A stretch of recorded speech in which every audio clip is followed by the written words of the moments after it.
नमस्कार अनि हार्दिक स्वागत छ दर्शकहरू। माउन्टेन फोकसको यो नयाँ श्रृङ्खलाका साथ उपस्थित भएको छु र आज पनि हामी मुलुकको पछिल्लो समसामयिक राजनीतिका बारेमा कुराकानी केन्द्रित गर्नेछौँ। खास गरी दोस्रो संविधान सभाको दोस्रो निर्वाचन मङ्सिर 4 का लागि निर्धारण गरिएको छ। आज मात्रैका समाचारहरूलाई हेर्ने हो भने सरकारले राष्ट्रपति समक्ष बाधा अड्काउ फुकाउ यो संविधान संशोधनको प्रयास फेरि गरिएको छ र जस अन्तर्गत नेपालमा अन्तिम प्रयासका रूपबाट अथवा अन्तिम शक्तिका रूपमा रहेको र देशलाई अप्ठ्यारो पर्दा अन्तिम पटक प्रयोग गरिने नेपाली सेनालाई समेत संविधान सभाको निर्वाचनमा प्रयोग गर्ने प्रयास जुन भइराखेको छ, यो तयारीलाई हेर्दाखेरि र बहुसङ्ख्यक राजनैतिक दलहरू जो निर्वाचनका पक्षमा छन् उनीहरूको तयारी हेर्दा मङ्सिर 4 का लागि निर्धारण गरिएको निर्वाचन अब हुने आशंका गर्ने ठाउँहरू छैनन्। निर्वाचन हुनेतर्फ बढी राजनैतिक दल अथवा माहौल त्यस्तो बन्दै गइराखेको छ।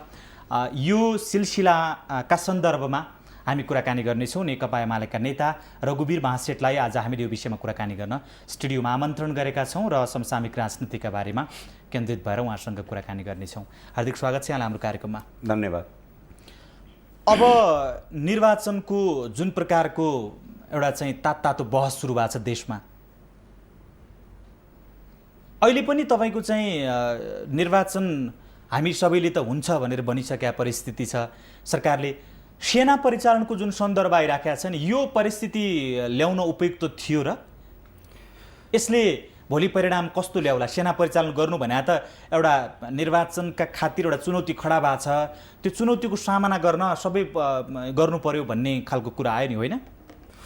मलाई के लाग्छ भनेदेखि सेना परिचालन गर्नु भनेको चुनाव देश जनताको लागि नराम्रो कुरा होइन। हेर्नुहोस्, हामी सामान्य परिस्थितिमा भइदिएको भए यो स्थिति आउने थिएन। तर अहिले के छ भनेदेखि हामी पहिलो संविधान सभामा हामी त गयौँ, तर संविधान बनाए पनि घोषणा नगरिकन त्यसलाई विघटन गर्नु पर्यो। आज अब हामी दोस्रो संविधान सभाको मुखमा आइसकेका छौँ र देशको जुन राजनीतिक स्थिति छ त्यो सङ्क्रमण कालदेखि गुज्रिरहेको छ र त्यस्तो सङ्क्रमण कालको बेलामा एउटा शान्ति सुरक्षाको लागि सरकारले यदि सेना खटाउँछ भनेदेखि त्यसलाई नराम्रो रूपमा लिन सकिन्न कि? कुरा सरकारको मात्रै होइन, अब मुख्य राजनैतिक दलहरू जो पहिला 4 थिए अब धेरैवटा दलहरू भइसकेका छन् त्यसमा। यद्यपि यो निर्वाचनका पक्षमा रहेका राजनीतिक दलहरू अब पूर्ण सहमतिका आधारबाट गरिएको पहिलो संविधान सभाको निर्वाचनले संविधान दिन सकेन। तपाईँ हाम्रा सामु जगजाहेर छ यो विषय। अब अहिले चाहिँ एउटा महत्त्वपूर्ण पक्षलाई बाहिर राखेर सेना पनि परिचालन गरेर गरिएको निर्वाचन सर्वस्वीकार्य होला अथवा त्यसका माध्यमबाट संविधान बन्ला भनेर भन्न सकिन्छ? म एउटा कुरा सोध्न चाहन्छु कि आखिर सेना परिचालन हुँदाखेरि समस्या के छ? सेनाले अहिले त यो देशमा सेनाले यो पक्ष र त्यो पक्ष भन्न त जाँदैन। सेनाको मुख्य काम के हुन्छ भनेदेखि एउटा परिधिभित्र बसेर, त्यो पनि बुथभन्दा बाहिर बसेर शान्ति सुरक्षा अर्थात् जो खटिने जनपद प्रहरी सशस्त्र प्रहरीलाई सहयोग गर्ने हो। र यो गर्नु हुँदैन थियो त एउटा पक्ष सामान्य परिस्थिति भइदिएको भए वास्तवमा गर्नुपर्ने स्थिति थिएन। तर अहिले जुन प्रकारले अब प्रतिकार गर्ने, उम्मेदवारको हत्या गर्ने, देशलाई चाहिँ मतलब देशमा चाहिँ तपाईँको तोडफोड गर्ने, आगजनी गर्ने, बुथमा चुनाव हुन नदिने जुन कुराहरू आइरहेको छ त्यो स्वाभाविक छ। सेना भनेको ठिक छ राष्ट्रको लागि हो, राष्ट्र कसको? हामी सबैको होइन र? सेनाको राष्ट्र होइन र? सेनाले चुनावमा आफ्नो मत जाहेर गर्न पाउँदैन र? भने हामी हाम्रा दर्शकहरूलाई अथवा आम जनतालाई यो मेसेज दिन खोजिराखेका छौँ, यो संविधान सभाको निर्वाचन सहज परिस्थितिमा भइराखेका छैन। मान्नु पर्यो। किन मान्नु पर्यो भनेदेखि पहिले मान्छेले लुकिकन विगत स्थितिमा प्रेस मार्फत चाहिँ भन्ने गरेको थियो। अहिले त यदि हाम्रो कुरा मानिएन भने हामी यो चुनाव हुन दिँदैनौँ, हामी प्रतिकार गर्छौँ भनेर त नेकपा माओवादीका मित्रहरूले त खुल्लमखुल्ला बोलिरहनु भएको छ। अब देशमा ठिक छ उहाँहरूको बहिष्कार गर्ने कुरा ठिक छ, उहाँहरूले बहिष्कार गर्नुहुन्छ, त्यो उहाँहरूको अधिकार हो। तर म हुन्न दिन्न, म प्रतिकार गर्छु र अस्त्र शस्त्र सब उठाउँछु। जुन कुराहरू उठिरहेको छ त्यो कुरालाई मध्यनजर राख्दै मात्रै होइन, त्यो कुरा त आफ्नो ठाउँमा छँदैछ, यी सबै कुरालाई समेटेर सेनाले गएर त्यहाँ शान्ति सुरक्षामा अरू निकायलाई सहयोग गर्ने हो। हेर्नुहोस्, सेना प्रमुख भूमिका खेल्ने होइन। त त्यसैले यदि जुन हाम्रो संयन्त्र छ, राजनीतिक संयन्त्र, त्यसको सल्लाहमा यदि सरकारले सेना परिचालन गर्ने कुरा उठाएको छ भनेदेखि त्यसलाई म व्यक्तिगत रूपमा चाहिँ नराम्रो चाहिँ मान्दिनँ। हेर्नुहोस्, आज मात्रै पनि माओवादी अध्यक्षले एउटा खुल्ला सभा मार्फत एउटा त्यस्तो प्रकारको चेतावनी दिनुभएको छ कि नेपालको दीर्घकालीन राजनीतिमा यो शक्तिलाई बाइपास गरियो भने यो अर्थपूर्ण संविधान सभाको निर्वाचन हुँदैन, त्यसले संविधान दिन सक्दैन आदि इत्यादि कुरा गर्नुभएको छ। राजनीतिक दलहरूले के तयारी गरिराखेका छन्? के वैध बाहेकै निर्वाचनमा जाने उहाँहरूको चाहिँ अब योजना अगाडि बढिसक्या हो अथवा रेल अगाडि कुदिसक्या हो? अब एउटा कुरा सुन्नुहोस्, नेकपा माओवादीलाई ल्याउनलाई 4 पार्टी मात्र होइन, नेपालमा यो दोस्रो संविधान सभाको चुनावमा भाग लिने सबै पार्टी लचिलो भएर उहाँहरू कुरा सुनेकै हो। र माओवादीले पनि जुन 4 कुरा राख्नु भएको छ उहाँहरूले कि यो पुरा नभइकन हामी मान्दैनौँ भने पछाडि मलाई के लाग्छ भनेदेखि उहाँहरूको नियत मैले ठिक देखेको छैन। हेर्नुहोस्, यो अर्को पक्ष हो कि माओवादीलाई पनि हामीले सहभागी गराएर जानु पर्थ्यो र पर्छ। अहिले पनि म भन्छु, यदि नेकपा माओवादी मूलधारमा आएर संविधानलाई स्वीकार गरेर यदि आउनुहुन्छ भनेदेखि उहाँहरूलाई स्वागत छ र उहाँलाई लिएर जानुपर्छ। तर उहाँहरूले यो चुनाव भाड्नलाई कहिले गोलमेज सम्मेलन कुरा गर्नुभएको छ, त कहिले गोलमेज सम्मेलन मार्फतै संविधान बनाउने कुरा गरिरहनु भएको छ। यो सरकारले राजीनामा अर्थात् वर्तमान मन्त्री परिषदका अध्यक्षले राजीनामा नदिकन हामी आउँदै आउँदैनौँ यस्ता कुराहरू उठाइरहनु भएको छ। ठिक छ, यो राजीनामाको सवालमा राजनीतिक रूपमा सोच्न सकिन्छ। त अब तपाईँको 2 महिना पनि चुनावको छैन भने अब यो गोलमेज सम्मेलनको आवश्यकता अब मलाई लाग्छ छैन, सक्यो। जुन बेला आवश्यकता थियो राजनीतिक पार्टीहरूले त्यसलाई स्वीकार गरेकै थियो, तर मेरो गोरुको 12 टका जुन उखान छ त्यसमा जुन आधारित भएर नेकपा माओवादीका मित्रहरू जुन जानुभयो र अडान लिनुभएको छ, त्यो देश र जनताको लागि राम्रो कुरा होइन र व्यक्तिगत उहाँहरूको पार्टीको लागि पनि राम्रो कुरा होइन यो। तर पनि अहिले पनि राजनीतिक पार्टीहरूको प्रयत्न जारी छ उहाँहरूलाई ल्याउने र उहाँहरू पनि सहभागी गराउने। जस्तो कि उहाँहरूले भन्नुहुन्छ कि चुनाव सारेको भए हामी आउने थियौँ, आजसम्म उहाँहरूले लिखित रूपमा प्रतिबद्धता जाहेर गर्नुभएको छैन। पहिला पनि उहाँहरूले कति प्रतिबद्धता जाहेर गर्नुभयो तर त्यो पुरा गर्नु भएन। त्यसैले मलाई के लाग्छ भनेदेखि माओवादी मित्रहरूले कुनै न कुनै बहानामा यो चुनाव नहोस्, यसलाई सारेर बरु गोलमेज सम्मेलनबाट सर्वसम्मतिबाट संविधान बनाउँदाखेरि राम्रो हुन्छ कि त्यो उहाँहरूको सोच हुन सक्छन्। तर नेपाली जनतालाई के छ भनेदेखि संविधान सभा मार्फतै संविधान चाहियो।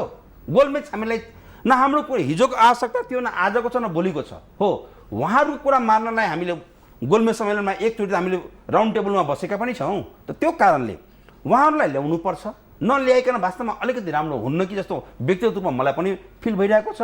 र माओवादी मित्रहरूले पनि सोच्नु पर्यो संविधान आखिर माओवादी मित्रहरूलाई चाहिएको छ कि छैन। आज त्यही माओवादी मित्रहरू हिजो संविधान सभामा हुनुहुन्थ्यो, उहाँहरूलाई चाहिएको छ। तर यो जुन खालको प्रक्रिया भइराखेको छ नि, यो प्रक्रिया भने चाहिँ यसका डिजाइनरहरू इन्जिनियरहरू अरू नै छन्। तपाईँहरू खालि बुख्याचा अगाडि ठड्याइएको बुख्याचा मात्रै हो। तपाईँहरू चाहिँ उही पछाडिबाट बोल्न चाहिँ तपाईँले बोलिराख्नु भएको छ, पछाडिबाट अरूले बोल्दै हो, तपाईँहरूको मुखबाट आवाज मात्रै आइराखेको छ भन्ने गम्भीर आरोप छ तपाईँहरूमाथि। नेपालको सार्वभौम मुलुकको राजनीतिक दलको नेता हुनुको हैसियतले त्यसो भन्दा त्यसको न खण्डन गर्नुहुन्छ न त्यस्तो होइन भनेर स्पष्ट तपाईँको प्रमाण पेश गर्नुहुन्छ।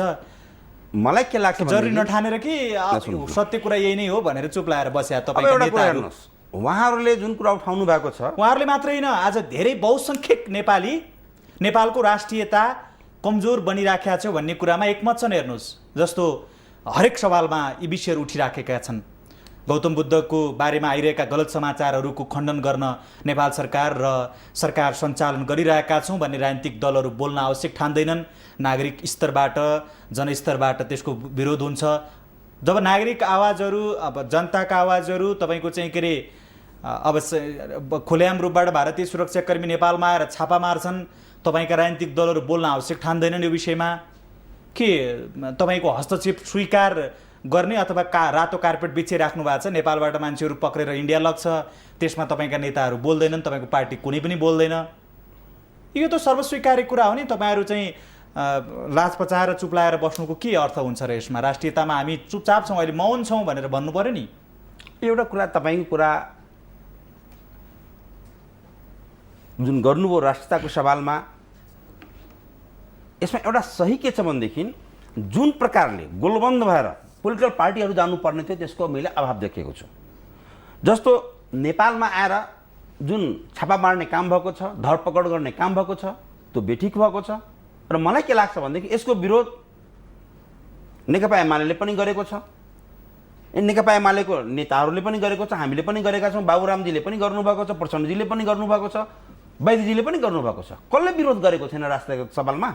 हो, एउटा कुरा के छ भनेदेखि उहाँहरूले जुन जहिले पनि पर्दा पछाडि अरूले प्ले गर्दैछ जुन कुरो छ होला, सत्यता आफ्नो ठाउँमा होला, तर यो संविधान सभा न त इन्डियाले भनेर आएको हो नेपालमा, न चाइनाले भनेर आएको हो, नेपाली जनताको विशुद्ध माग हो। र अहिलेसम्म भन्नुहुन्छ भनेदेखि इन्डियामा त संविधान सभाको चुनाव बिनै त्यहाँ मतलब के भन्छ संविधान बनाइएको छ। त त्यो कारणले यो हाम्रो विशुद्ध नेपालीहरूको आवश्यकता हो संविधान।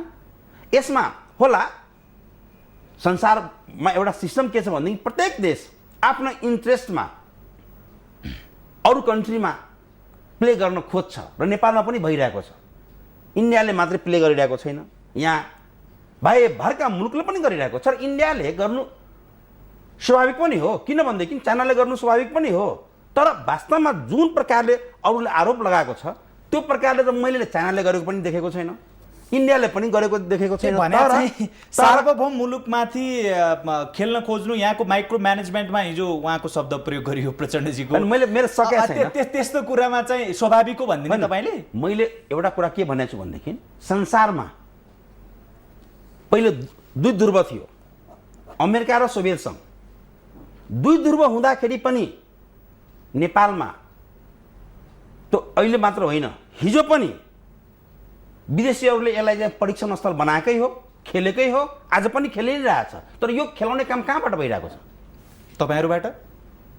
अब यो एमालेबाट भएको छ, अर्थात् हामी नेता मतलब नेतृत्व गर्ने व्यक्तिहरूबाट भएको छ।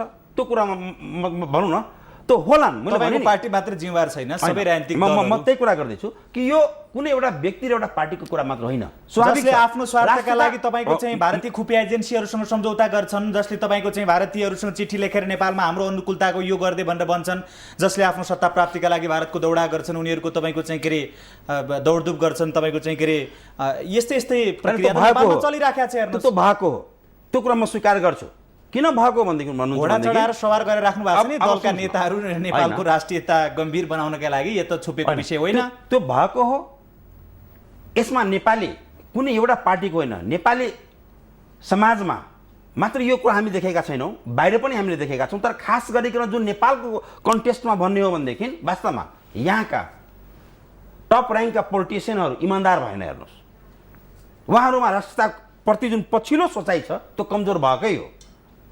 फ्रेङ्कली भन्नुपर्दाखेरि के भन्छु भनेदेखि खास गरिकन नेकपा माओवादी एकीकृत माओवादीको सरकार आउँदाखेरि जति प्रष्ट रूपमा राष्ट्रियतामाथि नङ्गो नाच भयो वा नङ्गो हस्तक्षेप भयो त्यो कुनै पनि सरकारको बेलामा भएको थिएन।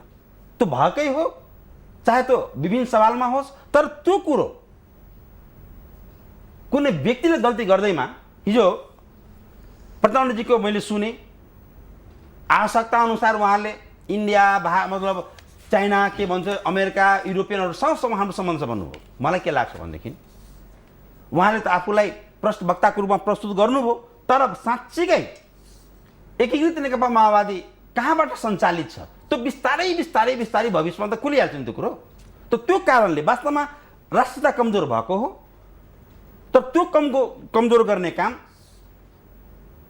त्यो कुर्सीको लागि, प्रधानमन्त्रीको लागि, आफ्नो पार्टीगत स्वार्थको लागि हिँड्ने व्यक्ति र पार्टीहरूको कारणले गर्दा यो भएको हो।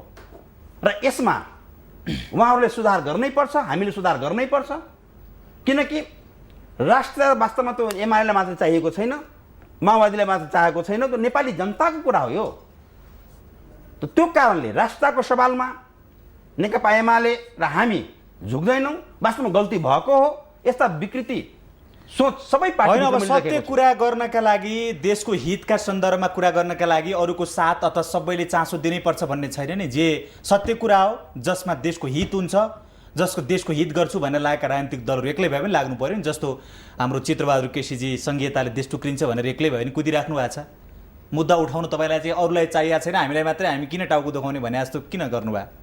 किन त राष्ट्रको सवालमा नेकपा एमालेका होला एक दुईवटा व्यक्तिले केही प्रभावित भएको होलान्, बाहिरबाट भित्रबाट कहीँबाट, तर सिङ्गै नेकपा एमाले त त्यसको सुरुदेखि विरोधमा उत्रिरहेको छ। तपाईँको पार्टीको धारणा जानौँ न। अब मोहन वैद्य जसको सङ्गठनात्मक संरचना तलसम्म छ, यसो हेर्दाखेरि चाहिँ अब यत्रो शक्तिलाई चाहिँ बाइपास गरियो भने निर्वाचन भइहाले पनि त्यसबाट संविधान बनिसके पछाडि पनि त्यो संविधान च्यातियो भने भोलि दीर्घकालीन रूपमा तपाईँको चाहिँ द्वन्द्वका घाउहरू फेरि बल्झिन सक्छन्। जस्तो लामो समयसम्म नेपालमा द्वन्द्व रह्यो, के अरे त्यस कारणले गर्दा मान्छेहरूको जनजीवन निकै प्रभावित भयो। हेर्नुहोस्, देशको विकास निकै धाराशायी भयो, कैयन वर्ष पर सर्यो। राजनीतिक व्यवस्था तपाईँ निरङ्कुशता हुन्छ कि अथवा लोकतान्त्रिक व्यवस्था हुन्छ, त्यो एउटा कुरा होला। तर देशको विकास लगायत विषयहरू जुन तपाईँको चाहिँ के अरे युद्ध, आन्तरिक युद्ध जुन सञ्चालन भयो, त्यसले त धेरै ठुलो क्षति बनायो देशलाई र मान्छेहरूलाई सबभन्दा शान्ति चाहियो। आज पनि यदि यो शक्तिलाई बाइपास गरियो भने भोलि यस प्रकारको द्वन्द्व पुनः स्थापित हुने, पुनः बल्झिने खतरा हुनसक्छ। यसलाई ल्याउने प्रयास अन्तिम समयसम्म के छ? तपाईँको पार्टीको धारणा के? अथवा यो बिनै अब निर्वाचन हुन्छ, आउँछ गए जान्छ भन्ने शैलीमा अगाडि बढ्नु भयो? एउटा कुरा हेर्नुहोस्, नेकपा माओवादीका मित्रहरूले आजसम्म कुनै ठोस कुरा अगाडि सार्नु भएन। हचुवाको भरमा साँच्चै भन्नु हो भनेदेखि उहाँहरूको सोच चाहिँ यो संविधानसभा नहोस् भन्ने नै हो। तर के छ भनेदेखि मैले अघि पनि भनिसकेको छु कि उहाँहरूलाई चुनावमा ल्याउनुपर्छ।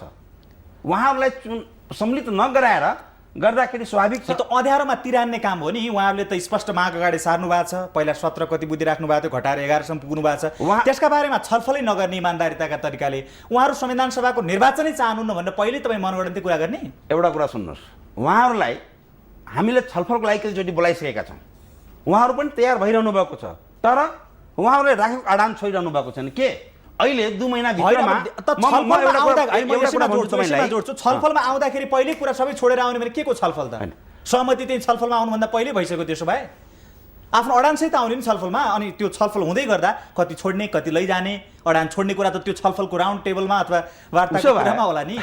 त उसो भए म तपाईँले के भन्न चाहन्छु भनेदेखि छलफलको लागि त जुन हाम्रो राजनीतिक संयन्त्र छ जहिले पनि तयार छ। उहाँहरू त बोलाइरहनु भएको छ साथीहरूले। उहाँहरूको एउटै कुरो छ कि त्यसमा 4टा बुँदामा तपाईँहरू सकारात्मक जवाब दिनुहोस्, पहिले एउटा कमिटमेन्ट गर्नुहोस्, अनि हामी आउँछौँ। त्यो त गर्न सकिन्न नि। त्यो त छलफलको टेबलमा बस्नु जेल। छलफल स्थगित त तपाईँहरूको संयन्त्रले गरे हो नि, उहाँहरूले कहाँ गर्नुभयो र? किन गरेको छैन हामीले? उहाँहरू त आउनु भएको छ, राउन्ड टेबलमा बस्नु भएको छ। अब हामी राउन्ड टेबल गर्न सक्दैनौँ भनिदिनु भयो तपाईँहरूका नेताहरूले। होइन, यदि यही कुरोमा अडिग लिएर बस्ने हो भने उहाँहरूको जुन मेरो गरेको 12 टका यो 4वटा माग पुरा गरेन भने हामी आउँदैनौँ भन्नुभएको छ उहाँहरूले।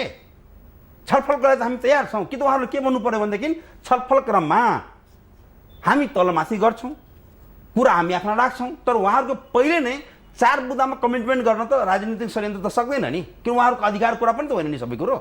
4 राजनीतिक पार्टीको षड्यन्त्र भनेको सिङ्गै नेपाललाई चलाउने त होइन नि त। त्यो त सरकारलाई सहयोग गर्नको लागि नै बनाइएको हो। त्यो कारणले राजनीतिक पार्टीहरू कन्भिन्स छ। उहाँहरूलाई हामीले जहिले पनि स्वागत गरेका छौँ। आउनुहोस्, भोलि बस्नुहोस् र सकभर मैले अहिले पनि भने हामी पनि अलिकति लचुलो हुनुपर्छ। उहाँहरूलाई बाइपास गर्नु राम्रो कुरा होइन। त्यो कुरो त हामीले भनि नै रहेका छौँ। अरू कुरामा तपाईँको अन्तरिम संविधान धुजा बनाएर प्रत्येक दिन संशोधनको प्रस्ताव गइराखेको छ। निरन्तर भट्टाभट संशोधन भइराखेको छ। त्यसले केही नछेक्ने। त्यही 11 बुँदे 25 बुँदेको संशोधन गर्नुपर्छ र त्यसलाई चाहिँ तपाईँको पुनः गराएर यो खेर राजरेङकै नेतृत्वमा भए पनि अलिक चुनाव सार्नुपर्छ। 2 महिना पर सार्यो, देशको सबै मान्छे सहमतिमा आयो भने मङ्सिर 4मा भने फागुन 4मा गर्दा के फरक पर्छ? देश डुब्ने हो र? यत्रो महिनासम्म तपाईँ निर्वाचन गर्नु भएन, केही गर्नु भएन, यत्तिकै ह्याङ्गरमा झुन्ड्या जस्तो तरिकाले तपाईँको देश सञ्चालन गरेर राख्नु भएको छ। कसैले केही भनेकै छैन, सबै ठेक्का जस्तो तपाईँहरूले गरिराख्नु भएको छ। 2 महिना पर सार्नु, सबैलाई सहमतिमा निर्वाचन गर्नुहोस्, आन्तरिक रूपबाट सबै मिलेर जाँदा त राम्रै हुन्थ्यो नि, होइन? होइन, एउटा कुरा ठिक छ। तपाईँले जुन कुरा उठाउनु भयो, संविधान संशोधन गरेर खेलिरहेको पनि फेरि सरकार अगाडि बढ्छ नि। जुन दिन प्रतिदिन संविधान चेन्ज भइरहेको अर्थात् संशोधन भइरहेको छ, त्यो चाहिँ राम्रो कुरा भएन। हेर्नुहोस्, यसमा चाहिँ हाम्रो संयन्त्रमा बस्ने मित्रहरूको जो सुकै पार्टीबाट किन नजानु भएको छ त्यहाँ उहाँहरूको दीर्घकालीन सोच पुगिरहेको छैन। हेर्नुहोस्, उहाँहरू वास्तवमा जुन 2 दिन 4 दिन 5 दिनमा जुन प्रकारले संशोधनको प्रस्तावहरू पठाइरहनु भएको छ त्यो बेठिक हो, त्यस्तो गर्नुहुन्न। र जहाँसम्म फेरि पनि संशोधन गरेर उहाँहरूको कुरा मान्न सकिन्छ र मान्ने जति पनि त्यो गर्नुपर्छ। तर सबै कुरो जस्तो उहाँले जुन 4 बुँदा राख्नु भएको छ, उहाँहरूको 4 बुँदाको आशय बुझ्दा त चुनावमा भाग लिनु उहाँहरूको आशय हामी त हेर्दैनौँ। हेर्नुहोस् ल, ठिक छ, प्रधान न्यायाधीशबाट जुन उहाँको माग छ त्यो राजनीतिक मुद्दा हो, त्यो सोच्न सकिन्छ, राजनीतिक मुद्दा हो। तर यो हामीले मात्र भनेर पनि त हुँदैन नि। हिजो विश्वास गरेर हामीले उहाँहरूलाई ल्याएका छौँ, प्रधान न्यायाधीशको नेतृत्वमा सरकार बनाएका छौँ।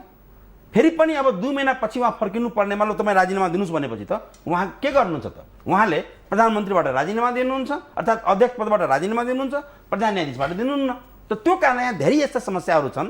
त्यो कुराहरू राउन्ड टेबलमा बसेर छलफल गरेर अगाडि चाहिँ लानुपर्छ। हेर्नुहोस्, यो सन्दर्भ हामी जोड्नेछौँ। दर्शकहरू, नेकपा एमालेका नेता रघुवीर महासेठसँग आजको कार्यक्रममा हामीले कुराकानी गरिरहेका छौँ। मुलुकको पछिल्लो समसामयिक राजनीतिको सन्दर्भ यहाँ कोट्याइराखेका छौँ। विषयहरू फेरि जोड्नेछौँ, बेला भएको छ छोटो विश्रामको।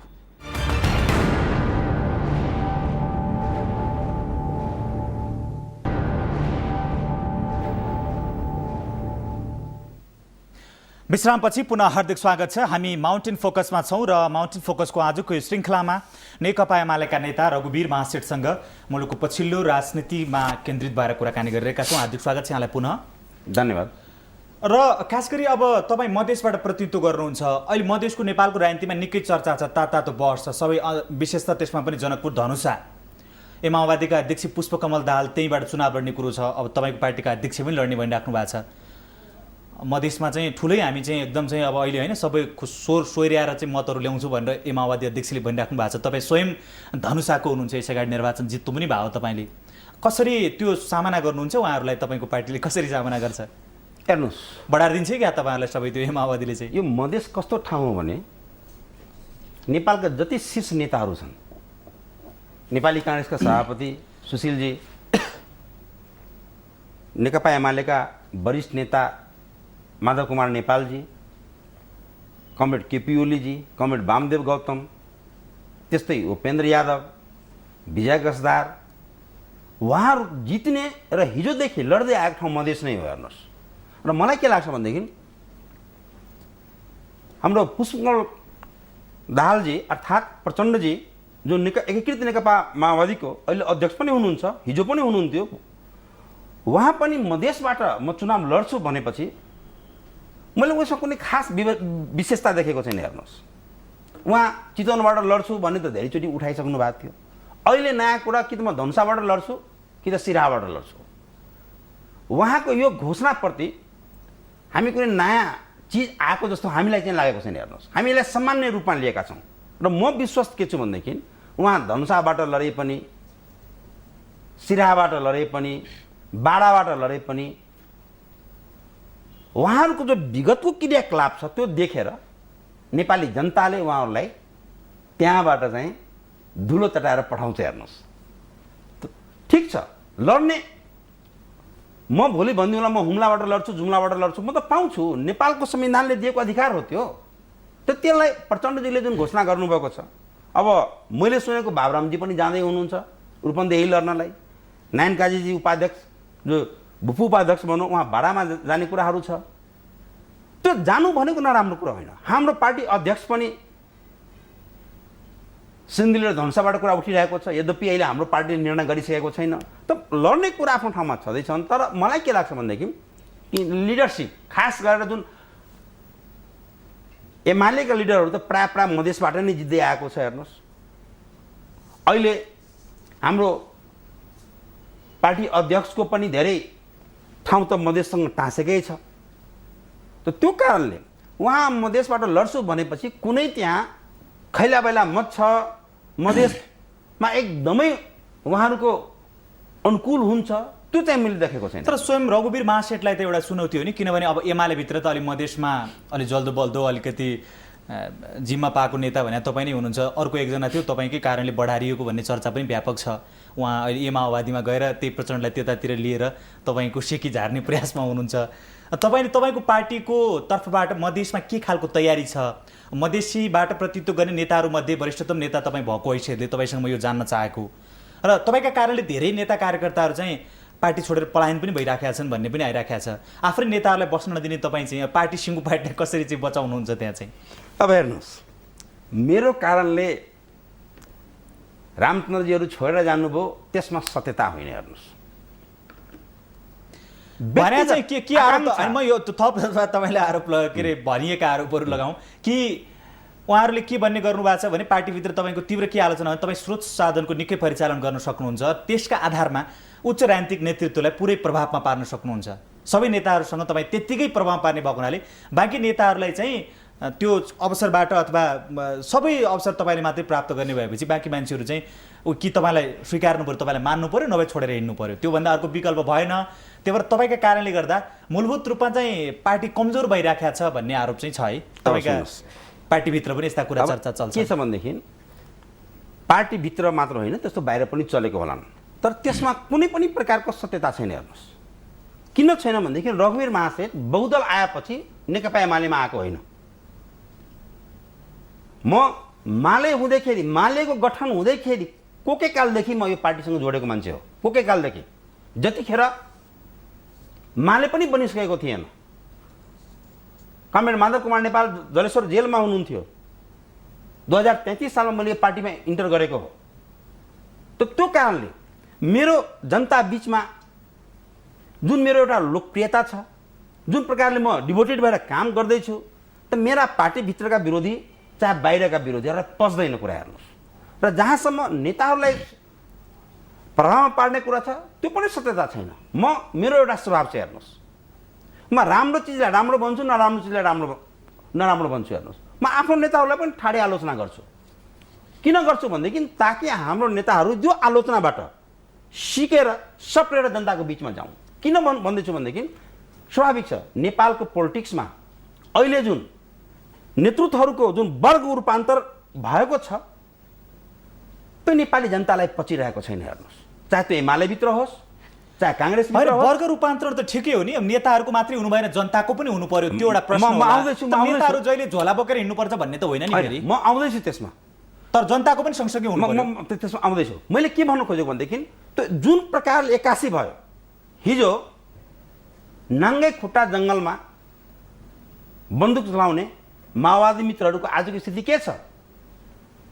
जुन माओवादी मित्रहरूले म चुनाव बहिष्कार गर्छु भनिरहनु भएको छ, उहाँहरूको हिजोको स्थिति आजको स्थिति के छ? त त्यो कुरा मैले मात्र के भन्नु खोजेको भनेदेखि कि व्यक्ति धनी हुँदैमा, व्यक्ति सम्पन्न हुँदैमा देश सम्पन्न हुँदैन, जनता सम्पन्न हुँदैन। त्यसैले हामीलाई नेपाली जनता सम्पन्न भएपछि देश सम्पन्न हुने हो। त त्यो पार्टीहरूले पहिले हाम्रो नेपाली जनता, हाम्रो देश आर्थिक रूपमा कसरी विकास गर्नुपर्छ त्यो कुरा सोच्नु पर्नेमा धेरै अहिले के छ भनेदेखि व्यक्तिगत आफ्ना सोचको आधारमा अगाडि बढिरहेको छ। तपाईँको पार्टीमा पनि त्यही हो नि? छ, हाम्रो पार्टीमा पनि छ, छैन त्यो कुरो मैले भनेको छैन, हाम्रो पार्टीमा पनि छ। तर जहाँसम्म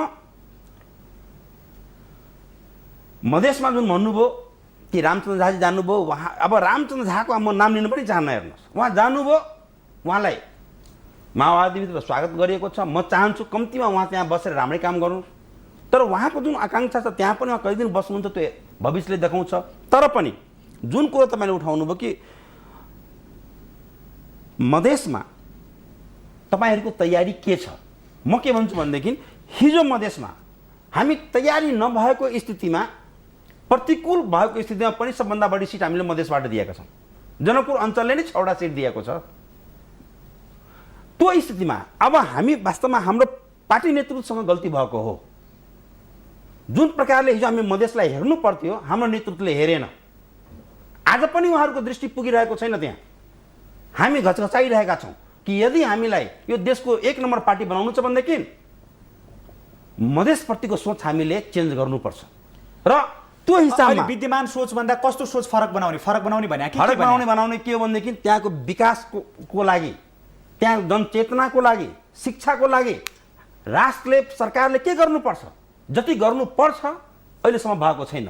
तर म त्यही भन्दै थिएँ कि हिजो हाम्रो सोचमा केही कमी कमजोरी थियो, तर पनि हामी एमाले प्रतिको जुन मधेसी जनताको चाहना छ, नेकपा एमालेको जो नीति सिद्धान्त र विचार छ, मधेसी जनता नेकपा एमालेको नेतृत्वसँग होइन सिद्धान्त नीति विचारसँग प्रभावित भएर हिजो पनि यत्रो सिट दियो र अब हामी मधेस अभियान अन्तर्गत धेरै यस्ता कामहरू लग्न गइरहेका छौँ, जनतालाई विश्वास दिलाउन गइरहेका छौँ।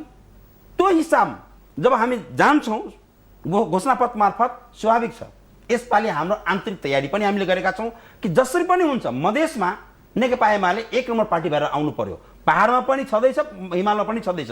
समग्र रूपमा हामी अलिकति प्रतिकूल स्थितिमा मधेसमा थियौँ, तर मधेसमा हामी प्रतिकूल स्थितिमा अलिकति थियौँ, तर हाम्रो सोझै कन्फ्रन्ट्रेसन हाम्रो प्रतिस्पर्धा नेपाली काङ्ग्रेससँग हुने गरेको थियो। यसपालि पनि हाम्रो नेपाली काङ्ग्रेससँग हुनेछ र यसपालि हामीले हिजो जति सिट ल्यायौँ मलाई लाग्छ मधेसमा त्यो सिटभन्दा हामी 4 गुणा बढी सिट ल्याउँछौँ। त्यो हामी विश्वास छौँ र त्यो अनुसार अहिले नेतृत्व चाहिँ अलिक गम्भीर पनि भएको छ। सिट ल्याउनु भएन भने त तपाईँले जुन दावा गर्नुभएको छ त्यसको के अर्थ हुन्छ? किनभने त्यति बेला त 30 सिटमा हुनुहुन्थ्यो तपाईँहरू।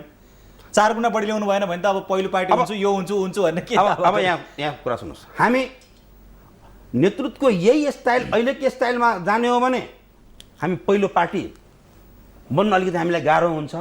आफ्नो सोच परिवर्तन गरेर मधेस हिमाल पहाड यदि हामीले सोच परिवर्तन गरेर गयौँ भने, कार्यकर्तामाथि विश्वास गरेर गयौँ भने, पार्टीको प्रक्रियामाथि विश्वास गरेर पार्टीको प्रक्रिया मार्फत हामी अगाडि गयौँ भने मलाई लाग्छ पार्टी एक नम्बर नै बन्नेछ। तर त्यसको लागि नेतृत्वले पार्टी प्रक्रियालाई अँगाल्नु पर्यो, स्वीकार गर्नु पर्यो, कार्यकर्तालाई विश्वास गर्नु पर्यो, पार्टी पङ्क्तिलाई विश्वास गर्नु पर्यो भनेर जुन भन्नुभएको छ नि, अहिले उम्मेदवारी छनौट लगायत सम्पूर्ण जुन विषयहरू छन् यो विषय तपाईँहरूको अलि सर्वेसर्वा बढी मानिएको केन्द्रीय कमिटीमा निष्कर्षमा पुग्न सकेन र तपाईँहरू सबैले यसलाई चाहिँ स्थायी कमिटीलाई जिम्मा लगाइदिनु भएको छ। यो कुरा कहाँ कार्यकर्ताप्रति विश्वास गरे भयो, पद्धतिप्रति विश्वास गरे भयो त माथिले चाहिँ आदेश दिने तपाईँले खुरुखुरु मान्ने यस्तो आउँदैछ अब स्थिति? होइन, हामीले केन्द्र कमिटीले थाई समितिलाई हामीले जिम्मा मात्र के दिएका छौँ भनेदेखि तपाईँहरू प्रस्ताव मात्र ल्याउनुहोस्, निर्णय गर्ने अधिकार हामीले थाई समितिलाई दिएका छैनौँ।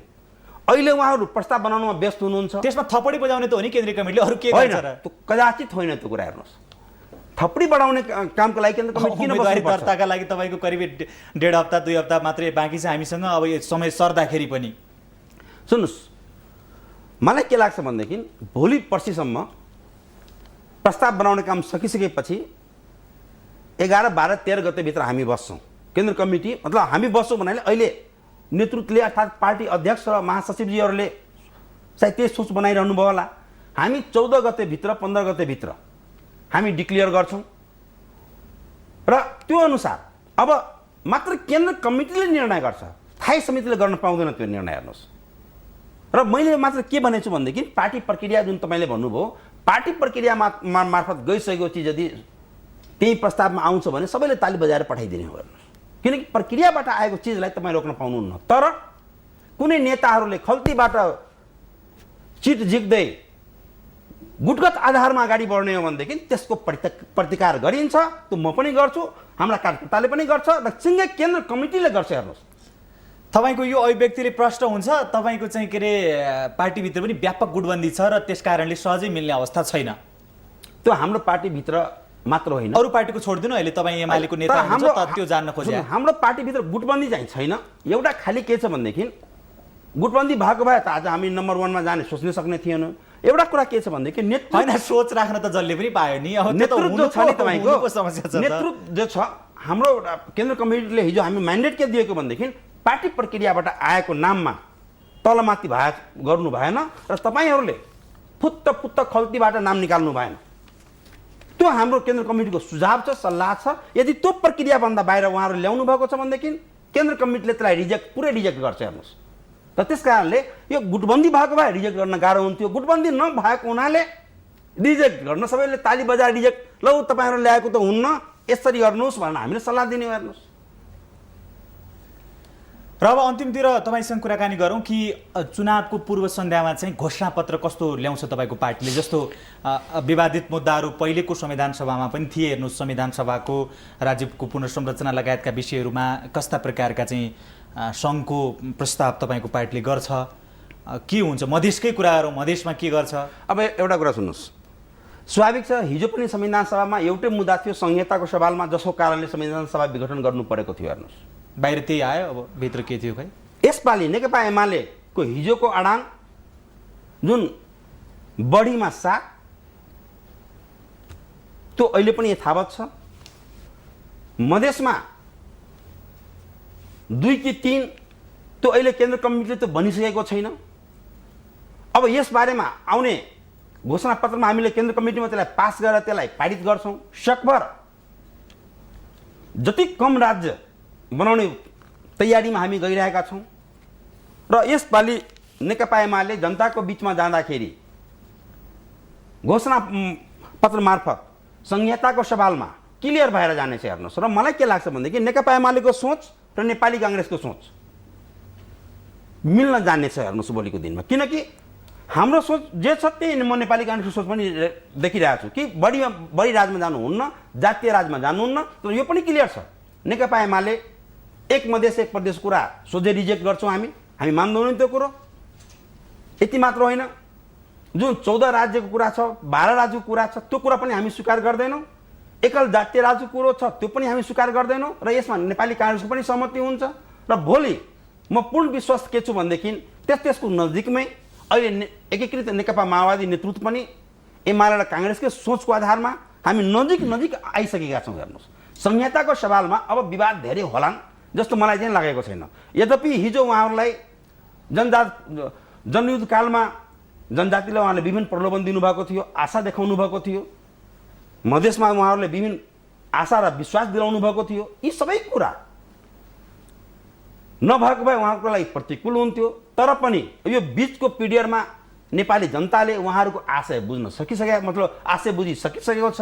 त्यस कारणले अब माओवादी मित्रहरू पनि मलाई लाग्छ अब एमाले र काङ्ग्रेसकै सोच अनुसार उहाँहरू तीनटै पार्टी एक ठाउँमा आएर संहिताको सवालमा क्लियर भएर जान्छ, त्यो चाहिँ म पूर्ण विश्वास छु। र जहाँसम्म घोषणापत्र कुरा उठाउनु भयो, घोषणापत्रमा हामीले देशका सिँचाइलाई कसरी व्यवस्थित गर्ने, सडक कसरी व्यवस्थित गर्ने, सहरहरू कसरी व्यवस्थित गर्ने, हाइड्रो पावरलाई हामीले कसरी युज गर्ने।